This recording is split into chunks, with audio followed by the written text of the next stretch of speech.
कांग्रेस के ध्यानाकर्षण पर सीएम डॉक्टर मोहन यादव ने कहा, हमारी सरकार प्रधानमंत्री की भावना के आधार पर सभी वर्ग के कल्याण के लिए कार्य कर रही है। वन में रहने वाले आदिवासियों को कोई कठिनाई नहीं आने दी जाएगी। धरती आबा योजना सहित कई योजनाओं से काम किया जा रहा है। सड़क, स्कूल बनाए जा रहे हैं। दलगत भावना से ऊपर उठकर विपक्ष के साथ बैठकर भी बात करेंगे। हमारी सरकार पूरी प्रतिबद्धता से काम करेगी। हमने डीजे बंद करवा के पारंपरिक वाद को प्रोत्साहन दिया। बारिश में हमने निर्देश दिए हैं, किसी आदिवासी भाई के मकान, आवास नहीं उजाड़े जाएंगे। कांग्रेस ने एक भी पट्टे नहीं दिए। हमारी सरकार ने आदिवासियों को पट्टे दिए हैं। आज मैं बाढ़ और अतिवृष्टि प्रभावित क्षेत्रों का दौरा मैं केंद्रीय मंत्री ज्योतिरादित्य सिंधिया के साथ करूंगा। पूरे प्रदेश के लिए आदेश किया है कि यदि अतिवृष्टि या बाढ़ में जो भी हानि हुई है उसका तत्काल आकलन करें और मुआवजा दें। मालेगांव मामले में साध्वी प्रज्ञा सहित 7 लोगों के बरी होने के सवाल पर मुख्यमंत्री मोहन यादव ने कहा, हिंदू कभी आतंकवादी नहीं हो सकता। यह न्यायालय के फैसले ने सिद्ध किया है। राहुल गांधी पर मुख्यमंत्री डॉक्टर मोहन यादव का हमला, कांग्रेस के कर्मों से पाकिस्तान खुश होता है। आतंकवादी मिठाई बांटते हैं, पड़ोसी देश खुश होते हैं।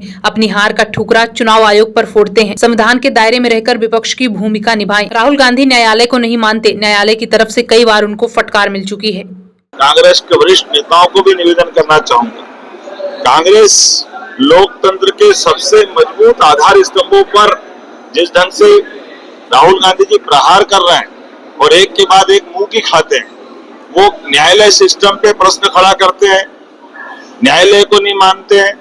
यद्यपि न्यायालय से कई बार फटकार पड़ी, कई बार वो माफी मांगते हैं, अर्थात न्यायालय पे उनका सुप्रीम कोर्ट पे भरोसा नहीं है। एक तरफ वो चुनाव आयोग पे प्रश्न खड़ा करते हैं, चुनाव आयोग के माध्यम से इस देश का गणतंत्र दुनिया के सामने आदर्श गणतंत्र है, सबसे बड़ा गणतंत्र अगर दुनिया में जिंदा है तो चुनाव आयोग की निष्पक्षता के आधार पर है, लेकिन ये चुनाव आयोग को भी नहीं मानते। भारतीय जनता के साथ जो हमारी सबकी भावना है कि एक तरफ न्यायालय, एक तरफ चुनाव आयोग और देश की आशा आकांक्षा के केंद्र हमारे सशस्त्र बल, सैन्य बल, सेना है, लेकिन जब भी भारत की सेनाओं ने विदेशियों से मुकाबला करके उनके दांत खट्टे किए, उनको घर में मारा, तब भी हमेशा राहुल गांधी के मुंह से बजाय सेना की तारीफ करने के वो कभी चाइना की, कभी पाकिस्तान की, पता नहीं किस किस की बात करते रहे। तो ये बातें साबित करती है कि वो आखिर किसके साथ, इस लोकतंत्र के अंदर ये राहुल गांधी जी के वरिष्ठ लोग, उनकी माताजी समझाए कि आखिर ये लोकतंत्र को जिंदा रखने के लिए वो क्या सोच रखते हैं। इसी के कारण से कांग्रेस की दुरावस्था होती है, पूरे देश से कांग्रेस धीरे धीरे खत्म हो रही।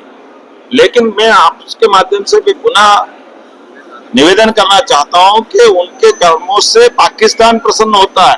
पाकिस्तान के आतंकवादी मिठाई बांटते हैं, हमारे दुश्मन देश खुश होते हैं। वो भारतीय लोगों का क्यों अपमान करते हैं, इस गणतंत्र की मजबूत इमारतों को क्यों ढीला करना चाहते हैं, उनको क्यों कमजोर करना चाहते हैं। अपने दल की हार से वो गणतंत्र को कमजोर करने से वो उनकी अपनी दल की ताकत नहीं बचेगी, इसीलिए जनता की निगाह से उतर रहे हैं।